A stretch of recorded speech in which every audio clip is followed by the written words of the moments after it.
Resiliencia.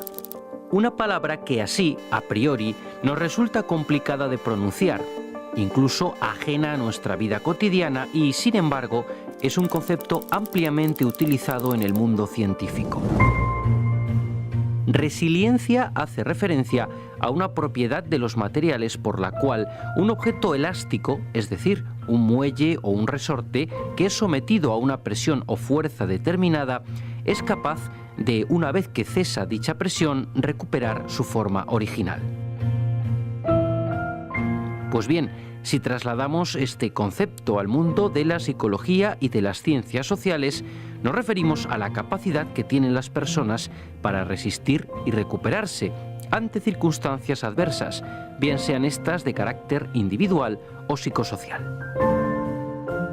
Como una capacidad de las personas, una capacidad positiva para poder resistir, aguantar las situaciones más terribles que pueda soportar el ser humano.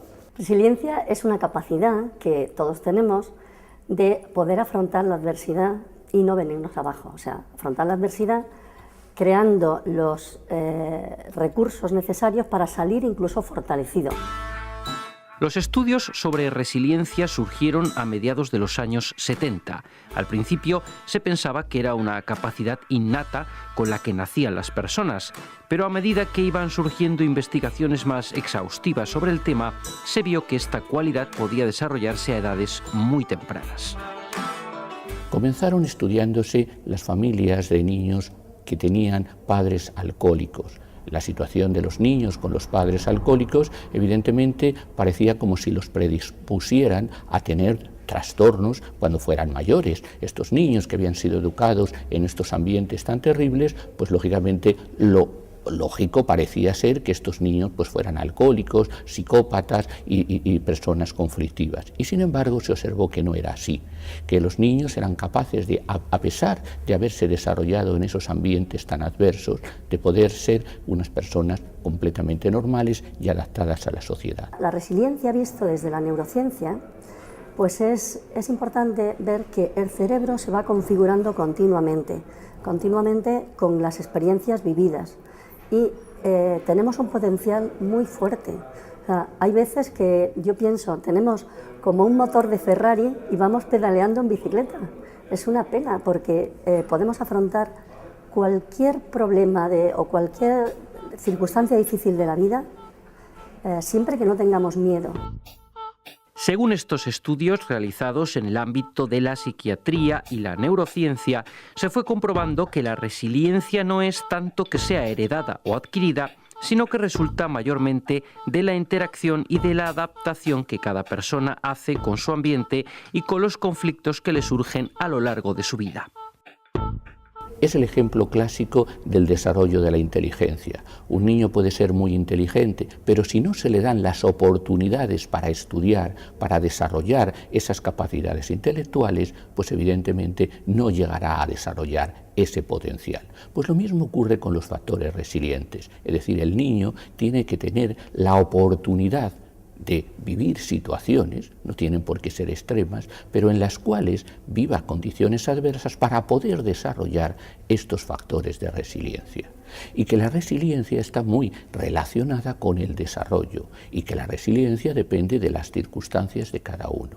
Es verdad que hay algunas personas, hemos estudiado, 1/3 de la población tienen un gen específico que es, que está relacionado con la serotonina y tienen mayor facilidad, pero se puede desarrollar en todo el mundo y además es muy necesario. Lo vemos hoy día especialmente porque, pues por el tipo de educación que se está teniendo, la gente es más vulnerable. O sea, tendemos a sobreproteger a los niños y hacer que no sean autónomos, que no afronten retos. Y entonces, bueno, pues se hacen más débiles y ante la adversidad sucumben. Esta capacidad de resiliencia se puede desarrollar para afrontar cualquier reto, cualquier dificultad de la vida y no solamente aguantar, sino fortalecerse y salir mejor. Nosotros trabajamos con un simple esquema que tiene 3 letras, 3 Cs, la llamamos el sistema de las 3 Cs. Una persona para superar la adversidad tiene que tener 3 elementos. El primero de ellos es que tiene que tener control. Tiene que tener la capacidad de controlar o adquirir el control de su propia persona. El control a todos los niveles, el control de sus síntomas, el control de sus emociones, el control de sus pensamientos. Cada uno tiene que ser autónomo para tomar sus propias decisiones y para asumir sus responsabilidades. Adquirir el control significa no depender de los demás.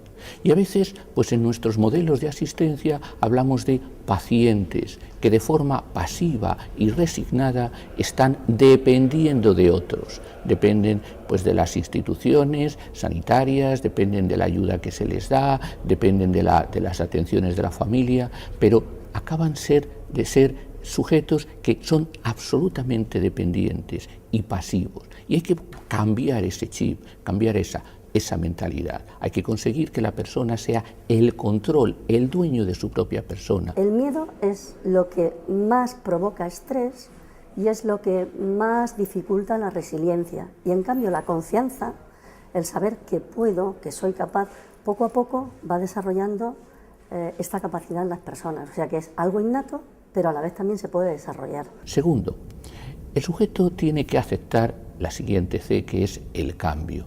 Ahí tenemos que aceptar los cambios que se producen en nuestra vida, pero eso todos, los cambios que se ocurren en el desarrollo, los cambios que ocurren con la edad, los cambios que ocurren en nuestras diferentes situaciones.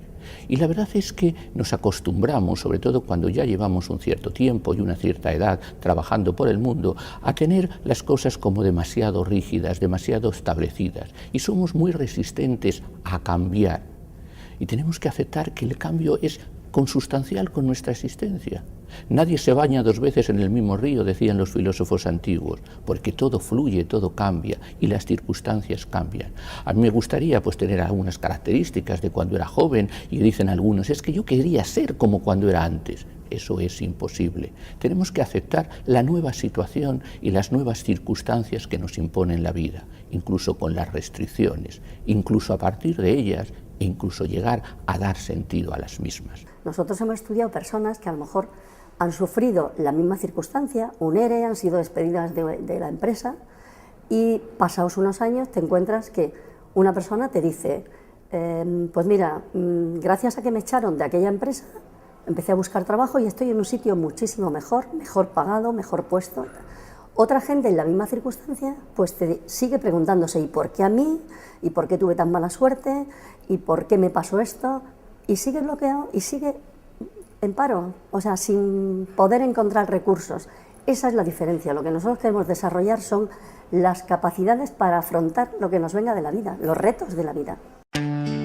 La tercera parte del esquema, la tercera C que se plantea desde la psiquiatría para desarrollar programas de prevención y aprender a afrontar los traumas es compromiso. No podemos vivir la vida pasando por encima, sino que la vida implica comprometerse con algo. Estamos comprometidos, pues lo primero con nosotros mismos.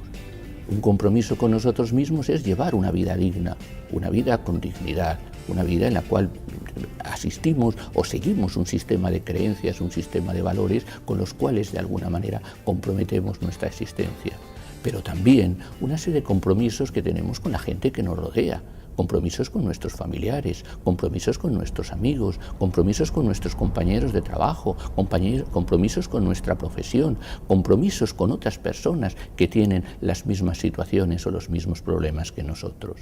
Por eso el asociacionismo, el asociarse con grupos de gentes que están pasando esta misma situación y no aislarse, sino relacionarse, compartiendo con ellos sus inquietudes y sus experiencias, son las vías fundamentales para superar el sufrimiento postraumático. La resiliencia es la confianza, el sentir que personas que tienen una autoridad, pues un padre, un tutor, la madre, una persona que es un punto de referencia, un vínculo importante, reconoce que confía en ti. Eso es lo más importante, o sea, la confianza.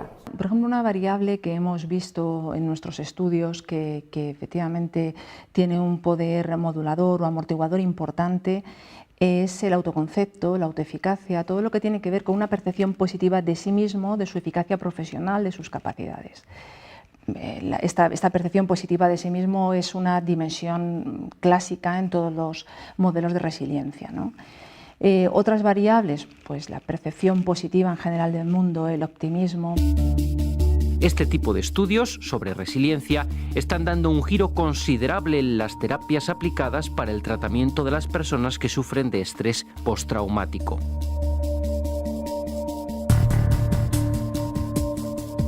Y la recuperación muchas veces, por desgracia, se ha centrado solamente en los aspectos negativos, es decir, identificar los síntomas que tienen, considerarlo como un enfermo mental, ponerles tratamientos más o menos intensos que a veces pues los necesitan, programas, pero sobre todo centrados en la enfermedad.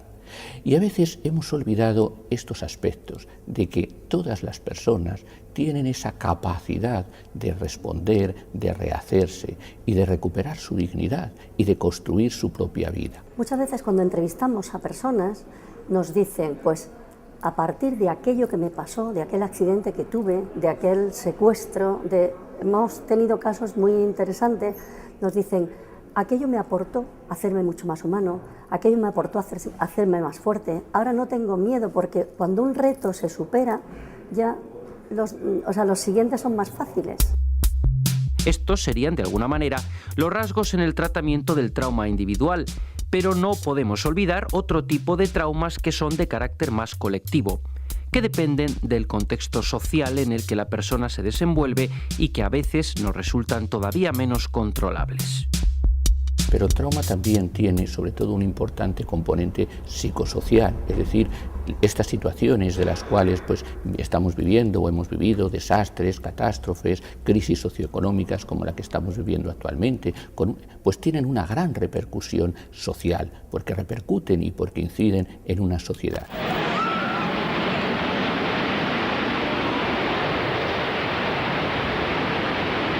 Y una de las características de este tipo de crisis es que acentúan mucho más, ponen de relieve aquellos puntos más débiles, más frágiles, más vulnerables de nuestra sociedad, hasta tal punto que esta crisis que estamos viviendo pues acaba convirtiéndose en una crisis de valores y acaba sometiendo a crítica una serie de aspectos en los cuales pues nosotros creíamos o nos creíamos seguros. El apoyo social es uno de los amortiguadores del estrés por excelencia.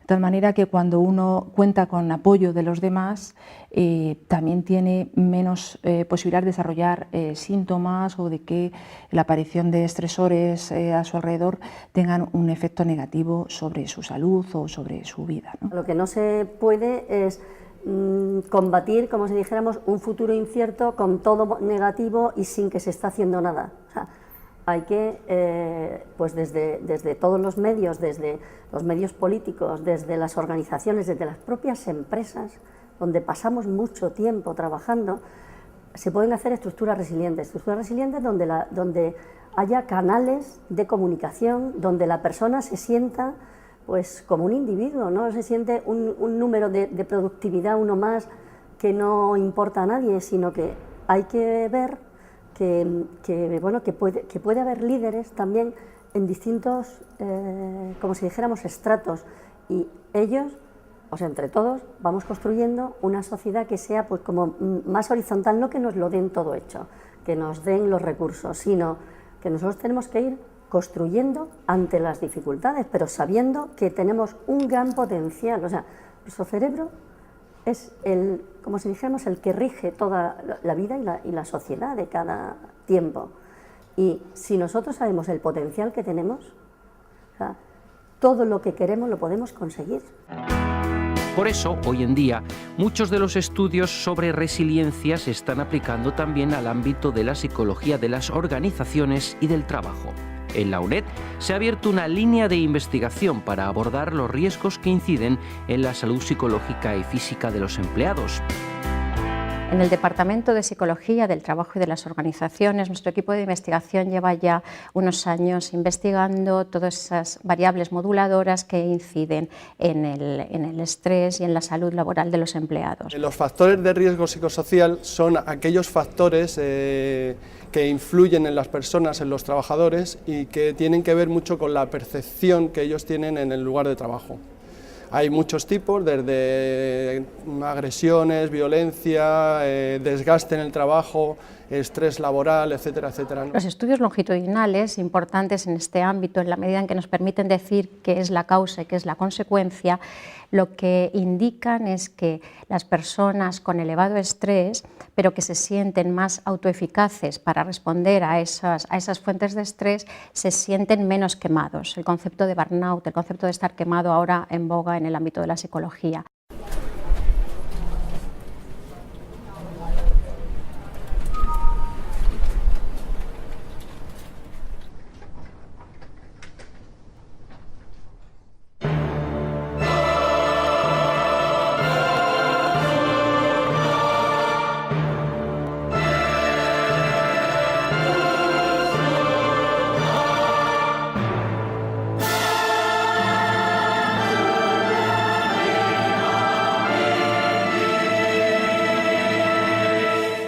El síndrome burnout es el padecimiento crónico ante situaciones prolongadas de estrés en el trabajo, que implican fatiga, depresión e ineficacia en el desempeño de las tareas asociadas al puesto de trabajo. No está considerada todavía una enfermedad mental, pero sí se está tratando de analizar los síntomas y la gravedad de este tipo de padecimiento, así como la detección de aquellas profesiones con un riesgo mayor de padecerlo.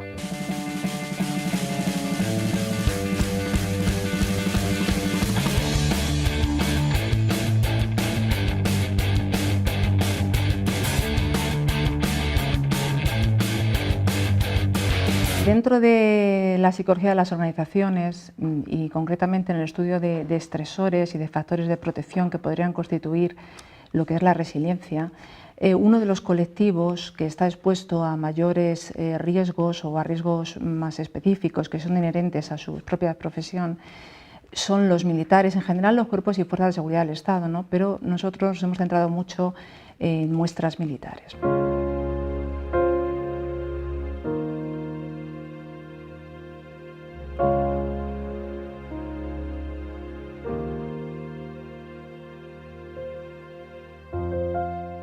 Desde el comienzo de este siglo, la resiliencia ha cobrado mucha fuerza en contextos militares, debido sobre todo a los principales conflictos armados como Irak y Afganistán.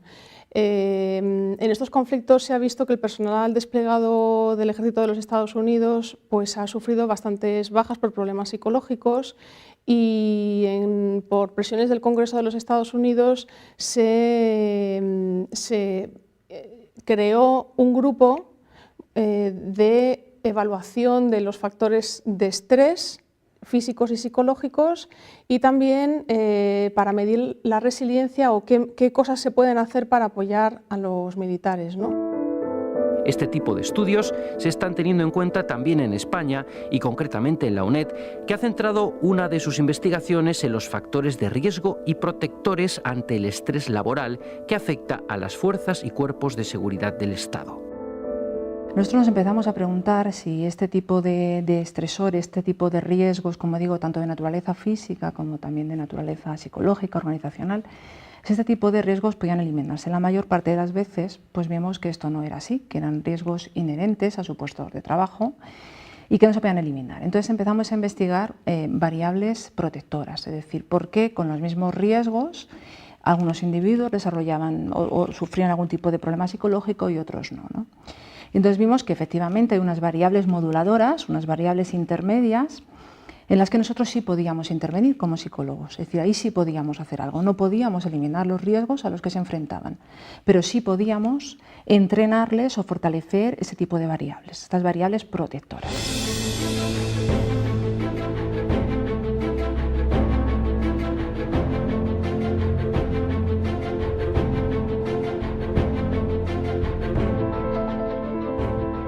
En nuestro trabajo fundamental, o el mío en concreto, trabajamos en la Unidad Militar de Emergencias. Entonces tenemos equipos multidisciplinares de intervención en todo tipo de emergencias. Lógicamente el intervenir en una situación de estas, donde es una situación crítica, conflictiva, donde los medios son escasos, pues supone para la gente una serie de repercusiones, ¿no?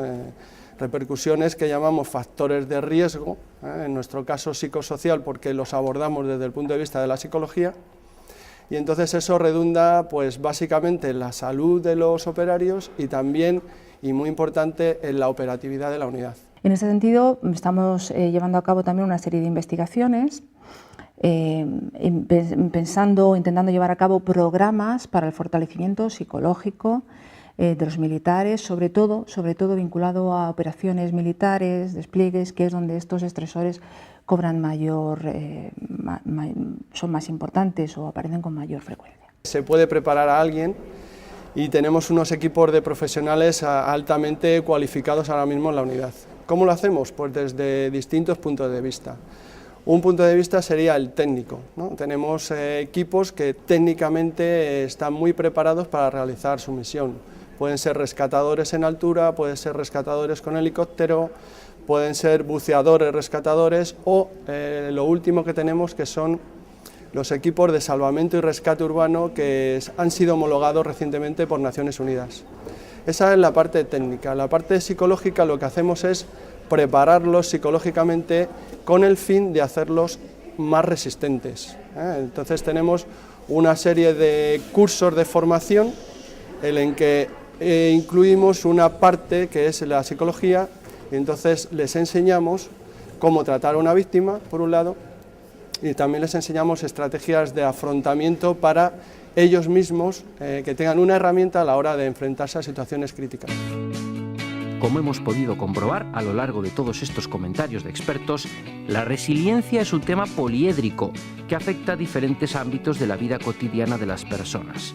Tanto la psiquiatría como la psicología positiva nos sugieren que es un problema de salud pública y por tanto debe ser afrontado desde los tres niveles en los que se desarrolla: a nivel de la colectividad, a nivel de los expertos y desde luego a nivel de la administración pública, que ha de aplicar medidas preventivas, recursos educativos para hacer frente a la adversidad.